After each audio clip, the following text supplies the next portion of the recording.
बिस्मिल्लाहिर्रहमानिर्रहीम। मोहम्मद इब्न क़ुज़आ ने इमाम जाफ़र सादिक़ अलैहिस्सलाम से अर्ज़ किया कि मौला, हमारे बाद लोग कहते हैं कि हज़रत इब्राहीम खलील खुदा ने अपना ख़तना ख़ुद कर लिया था। तो इमाम अलैहिस्सलाम ने इरशाद फरमाया कि ऐसा नहीं है, लोग हज़रत इब्राहीम अलैहिस्सलाम के बारे में झूठ बयान करते हैं, इसलिए कि जब भी इस दुनिया में अंबिया तशरीफ़ लाते थे तो 7वें रोज़ उनकी खतने की खाल खुद ब खुद गिर जाया करती थी और उनका खतना कोई भी नहीं करता था। इसकी वजह इमाम अलैहिस्सलाम ने तफसील बयान फरमाई और इशारा किया उस वाक़े की जानिब कि जब से ये खतने का आगाज़ हुआ। इमाम अलैहिस्सलाम ने इरशाद फरमाया कि जब हज़रत हाजरा के यहाँ जनाब इस्माईल अलैहिस्सलाम की विलादत बासआदत हुई तो 7वें रोज़ खतने की खाल खुद गिर गई, और जब जनाब सारा ने यह मंजर देखा कि हज़रत हाजरा के यहाँ औलाद हो चुकी है लेकिन जनाब सारा के यहाँ औलाद नहीं हुई, तो जनाब हाजरा को गोया ऐसे ताने देने लगी जिस तरह के कनीज़ों को ताने दिए जाते हैं। जनाब हाजरा ने जब ये ताने सुने तो उनकी आंखों से आंसू जारी हुए, और जब जनाब इस्माईल ने यह मंजर देखा तो उनकी आंखों से भी आंसू जारी हुए। इसी असना में हज़रत इब्राहीम अलैहिस्सलाम घर तशरीफ़ लाए और देखा कि माँ बेटा दोनों की आंखों से आंसू जारी हैं और दोनों ज़ारो कतार रो रहे हैं। हज़रत इब्राहीम ने सवाल किया कि ऐ इस्माईल, तुम क्यों रो रहे हो? जनाब इस्माईल ने अर्ज़ किया, बाबा जान, मैंने अपनी माँ को ऐसे रोते हुए देखा, इसलिए मेरी आँख में भी आंसू आ गए। जनाब इब्राहीम ने हज़रत हाजरा से तमाम माजरा दरियाफ़्त किया और उन्होंने तमाम हालात जनाब इब्राहीम के गोशगुजार कर दिए। हज़रत इब्राहीम मुसल्ला इबादत पे खड़े हुए और बारगाह खुदा में मुनाजात की। कहा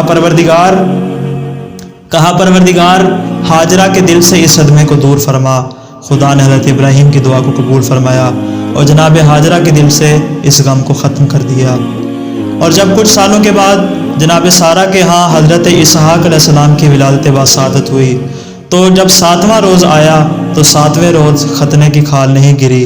जनाब सारा हज़रत इब्राहीम की बारगाह में आई और कहा, या नबी अल्लाह, ये औलाद अंबिया में कैसी नई बात पैदा हो गई है कि खतने की खाल खुद ब खुद नहीं गिरी, जबकि हज़रत आदम से लेकर आज तक के तमाम अंबिया की खतने की खाल खुद ब खुद गिर जाया करती थी, लेकिन इसहाक़ में यह ऐसा नहीं हुआ। तो हज़रत इब्राहीम अलैहिस्सलाम फिर मुसल्ला इबादत पे खड़े हुए, बारगाह रब्बुल इज़्ज़त में मुनाजात की और कहा, बारे इलाहा, औलाद अंबिया में ये नई बात कहाँ से पैदा हो गई और ये औलाद अंबिया में नया काम कहाँ से आ गया कि खतने की खाल नहीं गिरी? तो आवाज़ परवरदिगार आई, जिब्राईल के ज़रिए खुदा ने वही फरमाई और कहा कि ए इब्राहीम, ये सज़ा है सारा के लिए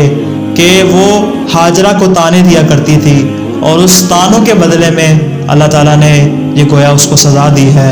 लिहाजा ये मैंने अब तो खुद अपने आप से ये कसम खा ली है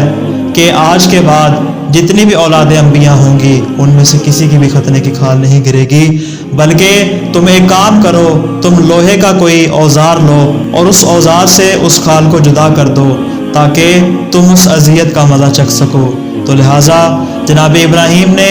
एक लोहे की छुरी या इस तरह की कोई भी ऐसी चीज़ उठाई और उससे उस खाल को जुदा किया, और बाद में जितने भी अफराद आए उनमें सुन्नत जारी हो गई, और ये वही मकाम था कि जहाँ से लोगों में खतना की सुन्नत जारी हो गई थी।